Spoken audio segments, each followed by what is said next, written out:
What does it look like to follow Jesus as a person with sexual and relational brokenness? I'm Dr. Carol, and thanks for joining me. That question impacts many more of us than most people looking on may realize. My guests on the program today, Garry and Melissa Ingraham, each individually experienced very significant sexual and relational brokenness from very early ages.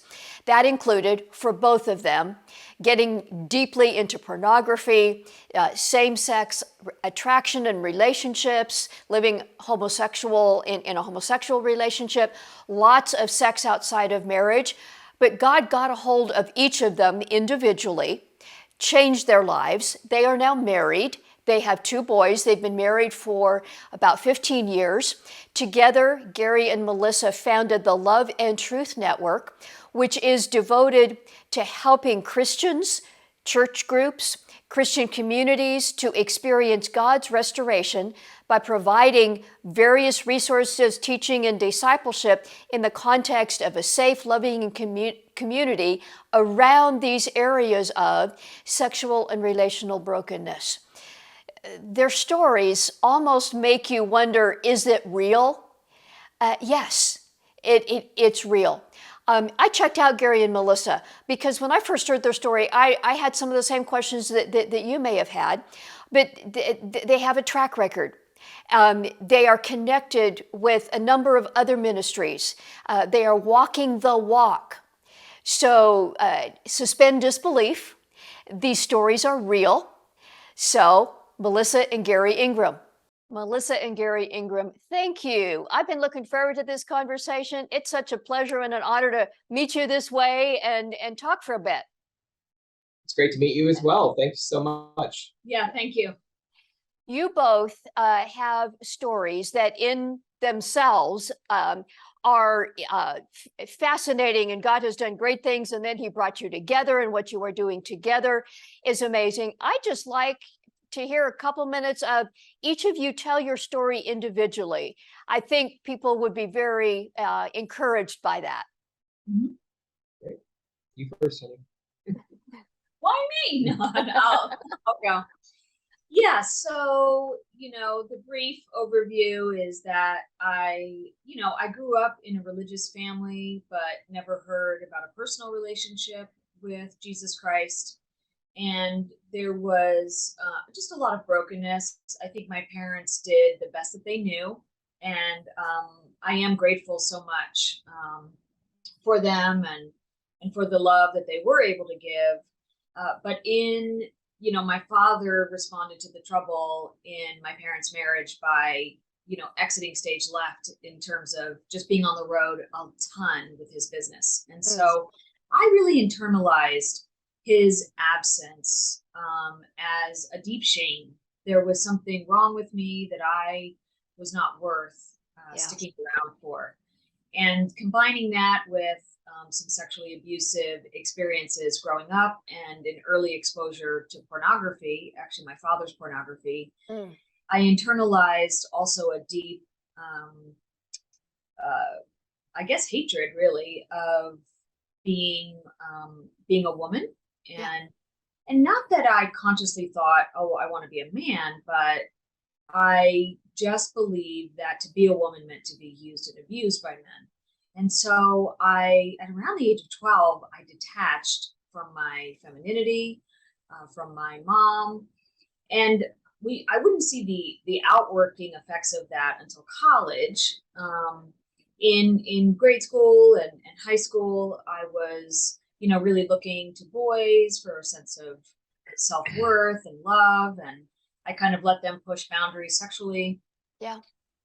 Then I was involved in 3 long-term relationships with men, starting my junior year or sophomore year of high school. So I went from one relationship to the other, really needing to be with someone in order to be someone. And the third guy I was engaged to, but at the end of the day, we were 2 empty people trying to meet each other's needs. And I was depressed. I was not happy. And I began in that context away at college amongst some of my friends to really begin to question my sexuality. And that's really where now I understand that the lack of my identification as a woman, and really a deficit, Yeah. I didn't realize that, a deficit of that healthy feminine love from my mother, because I kind of cut her off because I didn't view her as safe Yeah. to be like her, right? So that healthy identification process was interrupted.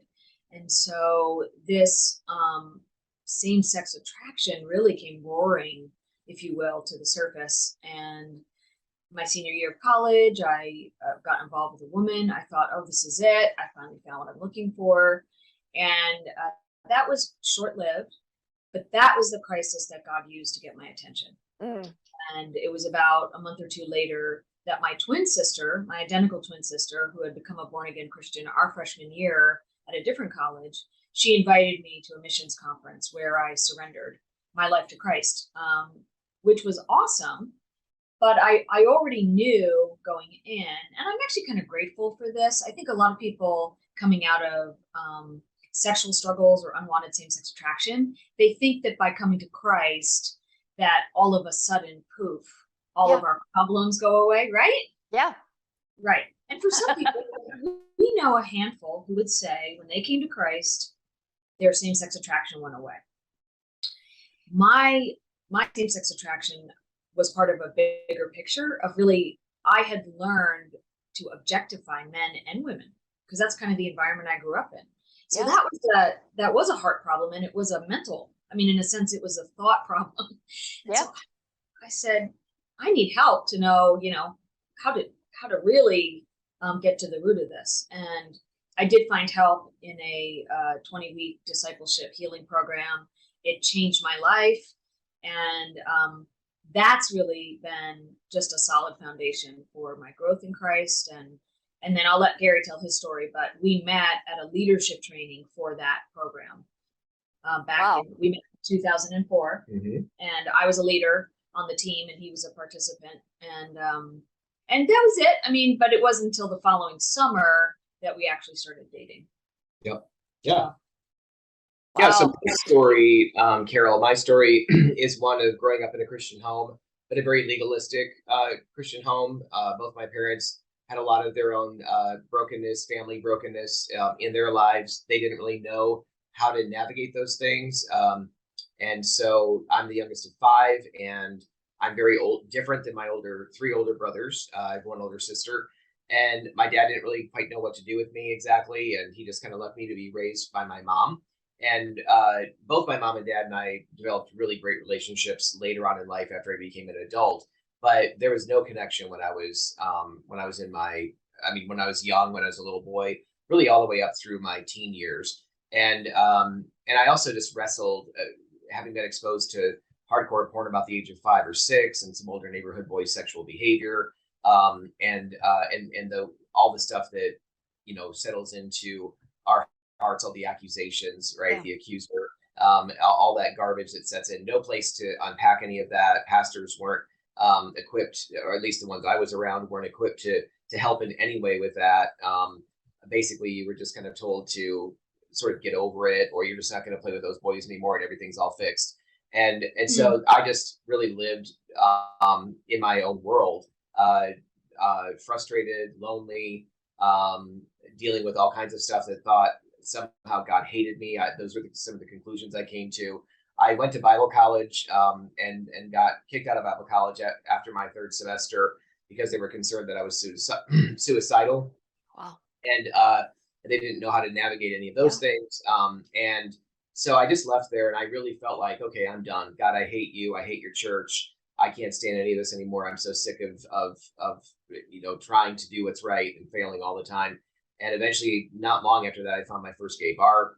And that felt like I'd finally found my people. And it was very euphoric. It was intoxicating, just that experience.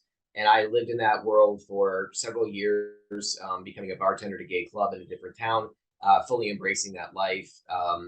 And then eventually, in my early-ish 20s, I came to an experience of brokenness and where the Lord really drew me into relationship finally for the first time, really with Him. And so, yeah, that's pretty much my story there. Yeah, it is. It is really something to hear the two of you who struggled or experienced same-sex attraction, same-sex relationships, and then when you came to Christ, God brought you together. And I've got a number of questions. One, and you can answer this to whatever degree you want. How does this physical intimacy work between the two of you? Is same-sex attraction still an issue? How do you look at that? How do you deal with that between you? Does sexual intimacy, quotes, work between the two of you? What's that been like? Oh, that's a great question. Yes. Actually, it's kind of funny because Melissa, being from New Jersey and just kind of being out there the way she is, will oftentimes say from the stage, you probably are all wondering if we're just roommates or something, and we're not. I mean, we really do have a good sexual relationship. I think like any marriage, when it comes to emotional connection, communication, even sexual communication, all of that, we always have room for improvement. But certainly, we are both very satisfied in our relationship. We have two boys, and we didn't just have sex twice. So, we really do enjoy that aspect of our relationship. But we also both still deal with some levels of same-sex attraction. And the truth is, isn't that just like everybody else on the planet who follows Jesus? That they're not dealing with that particularly. Some are, but they're dealing with a variety of issues and attractions and desires that our flesh is prone toward. And we're told to deny ourselves, take up our cross, and follow after Jesus if we're going to be His disciple. And so that's what we do as well. And it's not something that we can't, frankly, joyfully surrender and be a good gift to each other and to others around us and to our own boys. And I do think, I think it's a huge mistake for people to get married in the hopes that that will fix their same-sex attraction, right? Because the reality is, and this speaks to your earlier, I think what you said we were going to talk about, which is the church doesn't do a very good job of helping people understand some of the root causes or even some developmental things that could have contributed to their same-sex attraction. And so for me, I've already shared, I had a very negative view of myself as a woman, and I actually had a very negative view of men. So the Lord was very kind to work with me on all of that. And not that it's perfect, but He had to work with me on that to lay down my judgments and my vows against men. Otherwise, it would have been like a minefield for Garry, and he wouldn't have stood a chance, frankly. And so the reality is marriage is a crucible, I think. I mean, in terms of it just brings up all of these, because the goal, according to Gary Thomas, is our holiness, not our happiness. Yes. Right. So if there's already issues with the other gender, then marriage is going to intensify that. Yeah. And so if Garry and I are not doing well, emotionally or, spiritually or whatever, then Satan does use that. He can use that opportunity as a way to try to tempt me. And that could be actually with a number of things. Sometimes it's same-sex attraction, or, all of a sudden I'm exposed to something explicit that I was not looking for, right? Which how many of us, are dealing with that? And then, or even just a temptation to overeat. I mean, let's be honest, right? Exactly. Yeah, right. Something that you both have alluded to that I would like to get explicit about too is the difference between temptation and, quote, sin. We are all on a process of transformation, but I would guess from what I've seen of your material and just the way you've talked now, that you do not ascribe to the view that some Christians say of when you fully surrender to Christ, your same-sex attraction goes away. That the attraction is sin. Talk a bit about behavior versus heart matters versus the transformation process. This isn't a pill. This isn't a magic that something goes away. Talk about that. Yeah, I mean, so for one thing, we certainly would believe that even the attraction itself, while I don't think that incurs the attraction, the temptation isn't sin. But even the attraction, though, is rooted like an original sin, obviously. Sure. But in terms of where we could sin or do at times is if we're not being obedient to Christ, if we're not you know uh, if we're allowing temptation in some way to in any way get a root in us. That's why we're big, huge proponents of not only confession to one another, but confession to, for me, a group of brothers, and for Melissa, a group of sisters. That even when we feel a pull towards something, we haven't even acted on it or any of that kind of thing. But even if we feel a pull towards something, and like Melissa said, food can very much be a pull. Laziness or binge watching something on Netflix too many times or something, their escape basically. Yeah. That can take all kinds of forms, as well as familiar feelings of same-sex attraction, that kind of thing. So we need that. I need that band of brothers. Frankly, it's not just me. It's every follower of Jesus Christ needs a place where we can be fully known and fully loved, not our sin being loved, but where we are fully known, where we're confessing our sins to one another, and praying for each other that we might be healed according to James 5:16. And frankly, almost none of us as Christians have that. So that's really vital and critical. I'm not sure that I answered your question on that. Well, and Carol, so that was a great answer. I think to go a little bit further in terms of the difference between attractions versus behavior versus identity, it's very helpful, I think, when I work with clients to differentiate between those. And in Gary's case, and in, let's say, a stereotypical, if you will, development of same-sex attraction, everyone we talk to, they did not choose their attractions, their same-sex attractions. They prayed every night or multiple times a day for those to be taken away. And so it's very unhelpful for Christians to say that, or to assume that the person chose, right? Like it's a choice.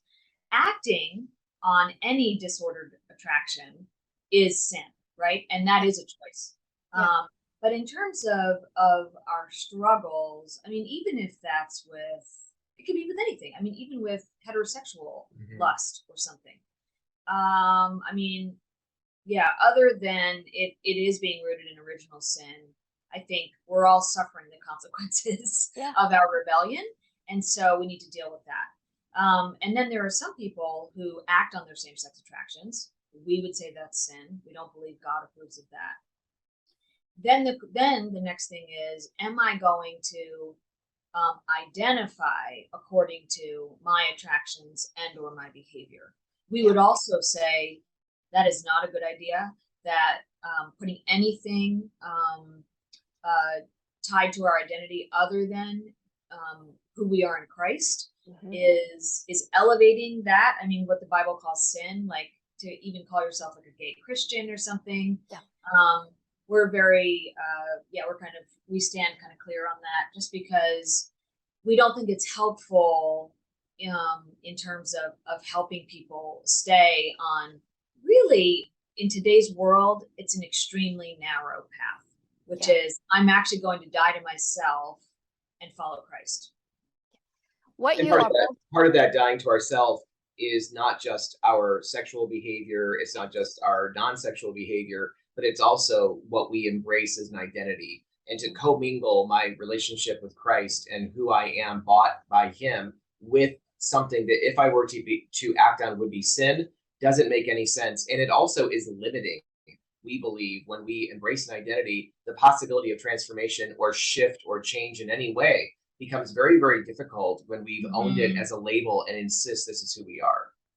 That's good. That is really, really good. And it occurs to me as I hear both of you talking, in our culture today, especially our Christian culture, but even more broadly, there is such a divide around issues of same-sex attraction, homosexuality, gay, lesbian, and that whole world.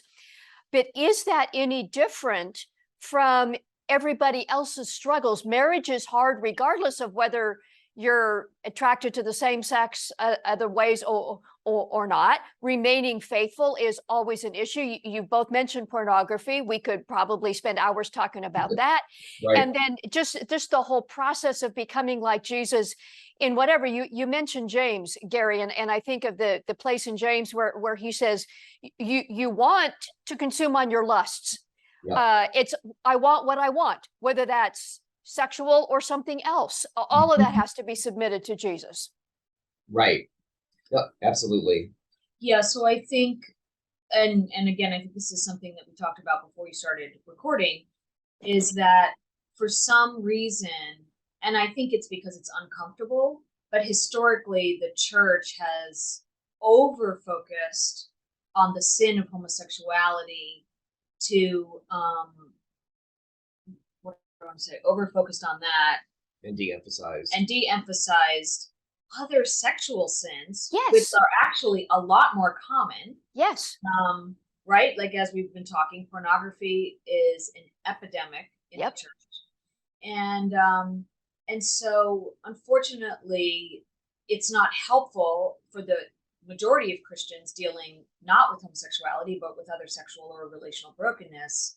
But it also intensifies the shame that people dealing with unwanted same-sex attraction, or even just people that, I mean, hey, they're going along and they're happy living the way they are, but then God gets a hold of them.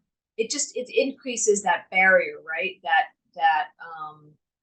the hurdle to come into the body of Christ. So that's why we founded Love and Truth Network, was really to equip the church on how to develop an environment for all of us dealing with some form of sexual or relational brokenness.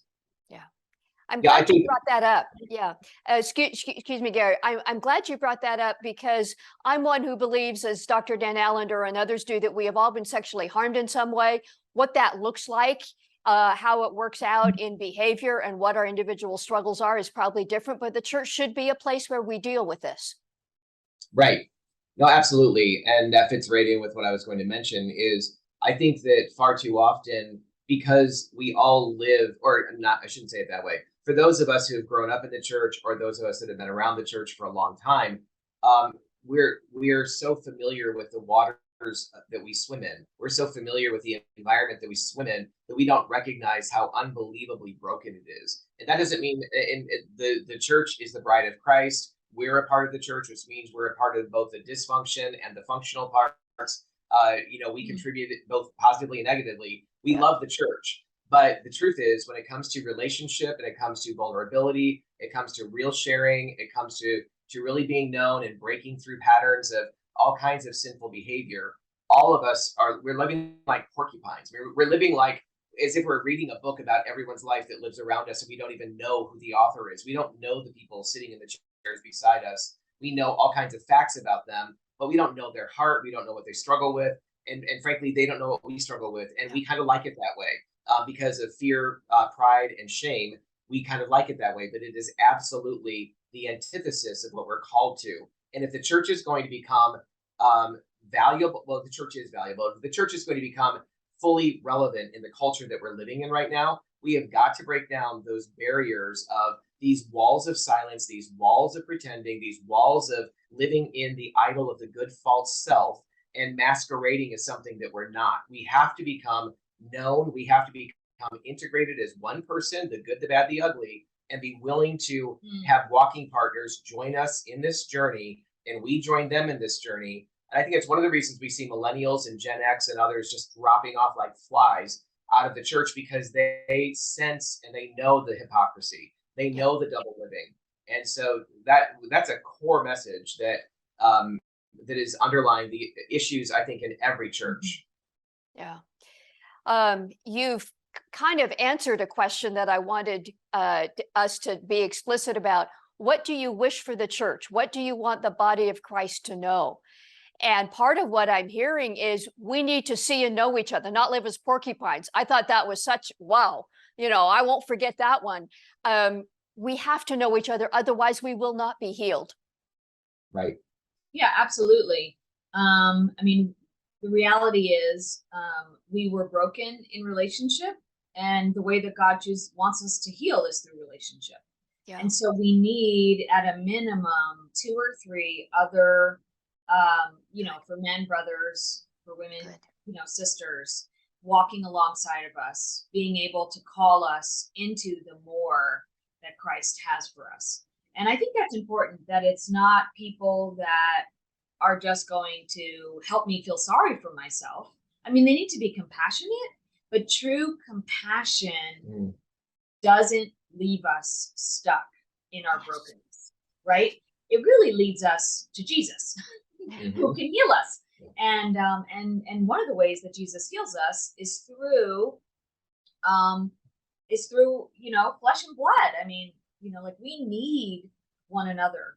And I think that's very true, especially for those that struggle with same sex attraction. Even though I was terrified of letting, women, telling women who didn't struggle the way I did, telling them my story, I needed to know that I wasn't actually that different from them, because that was part of the shame, was that somehow I'm not normal in some way. And so being able to develop friendships with women who didn't struggle with same-sex attraction was so important, because I was able to realize and learn, I could learn how to receive affection and be close with them without it becoming sexual, and that often meant that I had to have an objective person hold me accountable, why I kind of pressed and worked through that. Because often, women who deal with same-sex attraction, I don't know if this is true for guys, but as soon as they feel attraction coming up towards a friend, they run in the other direction. Yeah. Because I'm trying to do the right thing. I don't want to fall, blah, blah, blah. And so the problem is nothing gets solved that way. And so it's actually a legitimate need for same gender love, that if we actually stay present to the emotional and the relational need underneath the sexual attraction, I mean, the sexual attraction will dissipate, even a romantic attraction, and with healthy boundaries, the two people can navigate that. Does that make sense? Yeah. Thanks for sharing that. And you've just illustrated again, being vulnerable, as you have been right here, is so important. One last question that I'd like each of you to comment on. Talk to the person who may feel stuck, whether it is same-sex issues, whether it's pornography, whether it's friends with benefits, whatever, that in this sexual arena, they feel stuck. They prayed, like you said, they prayed every night. God's not taking it away. They feel like God must not love me because he's not removing this from me. What would you say to them? Well, so one thing I just want to loop back real quick and answer that in just a minute. But when Melissa was mentioning the idea of it, it's important to press into some of those places, even when we feel attraction. We would talk about that being in the case of with someone who's truly safe, somebody, not with somebody who is also vulnerable to same-sex attraction. Right. In that case, you need to run, right, and also have accountability around you. Yeah. But the you know what? I'm drawing a total blank. Actually, to the person who's stuck. To the person who's stuck. Oh yeah, stuck. Yeah. Well, so the first thing I would say is we need to get real, not only with God but with others, which is a very frightening thing to do. But I'd say seek out some help and support. Contact. If you're in a church, first of all, hopefully you're in a church where you can talk with your pastor. Many pastors are trying really hard these days to be able to be a safe place for people, even dealing with these issues, for them to come forward and talk about what they're struggling with and help connect them to some resources. But there's resources like our ministry. Obviously, you can contact Love and Truth Network. It's .com is our website, loveandtruthnetwork.com. Restored Hope Network is a national organization also that we're a member of. That's a great organization. DesertStreamMinistries.org is the ministry that produces the Living Waters program. That's the 20-week inner healing program that Melissa was talking about earlier. So there are a lot of resources out there now. And we would be so delighted to hear from somebody. And if there's a way of making a connection to a local church, we don't have, an endless supply of churches necessarily that we know of. But if you're in an area where we can connect you with a ministry or with a church Focus on the Family is also actually a really good resource for counseling that they vetted well in different parts of the country as well as churches. So there's a number of don't. I had to realize I was responsible for my own spiritual well-being, which I didn't like that very much. I wanted to blame God, I wanted to blame everybody else, and I did for a long time. But as I realized that, I knew I needed to reach out and cultivate those connections and find the help and support that I needed. Right. Yeah, we really can't do it alone. I mean, that's the bottom line on that. Yeah. And because if we could, then they wouldn't be stuck, right? They would have just overcome it. And Right. so to find those trusted others, whether it's some kind of professional support or lay counseling or any other number of things, even something like She Recovery, right? I mean, in terms of the online coaching groups and stuff, like what a great opportunity. Even Pure Desire, some of these other organizations that they've got a track record now of, and also, and I don't know why this kind of just dropped into my head, but the Freedom Fight, if you're dealing with pornography, is an excellent free app that it's so cool. If you actually check in every day on how you're doing in terms of and where you're kind of at in your addiction cycle, it can predict up to a week ahead of time if you're going to relapse. Wow. I know. I mean, Wow. and that's the counselor in me. I'm like, okay, that's pretty cool. Yep. And I've actually taken it. I joined the app and I was just, because I'm trying to make sure I know how it works before I recommend it. So there's a lot of really cool opportunities out there. And so our encouragement would be just don't do it alone. You guys have offered so much. You've mentioned some links. We will make sure those are in the show notes if you're listening. If you're watching this on YouTube, check under this video. We will make sure all those links are there. I just want to say thank you and bless you to both of you, Melissa and Garry, for sharing your story, for walking this journey and demonstrating to others what it can look like to follow Jesus. And many blessings to you, your family, and your ministry. Thanks so much, Carol. We appreciate it. Regardless of where your challenge around sexual and relational brokenness may be, I know this conversation was encouraging. Perhaps it was challenging. Be sure to check the links under this video. We will have links to Love and Truth Network and then to all the others that they mentioned, to Pure Desire, to She Recovery, and all the others. So check those links. I know these personally. I've checked out these other resources and ministries as well. Definitely can recommend them. You will find some help. I want to encourage you that you are not alone in struggling with sexual and relational brokenness, whether it is same-sex attraction or something else related. I think we have split off that particular category too often in the Christian church. I don't believe Jesus does. There's no hierarchy of sins.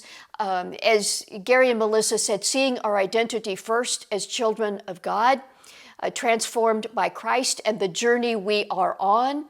We're brothers and sisters. That doesn't excuse behavior that is sinful, but it calls us all to something greater. And it calls us all to be the hands and feet of Jesus in walking with other brothers and sisters along this journey as well. I would love to hear from you as well. If you have questions or comments about this or any of our episodes, you can use the contact page on drcarolministries.com. It's confidential. It comes just to me. And I would encourage you to subscribe to this channel. Love to regularly connect with you that way. We put up a new video resource usually once a week. So stay connected, subscribe that way. Comment under this video as well. I would love to hear what you think. And until next time, may God bless you.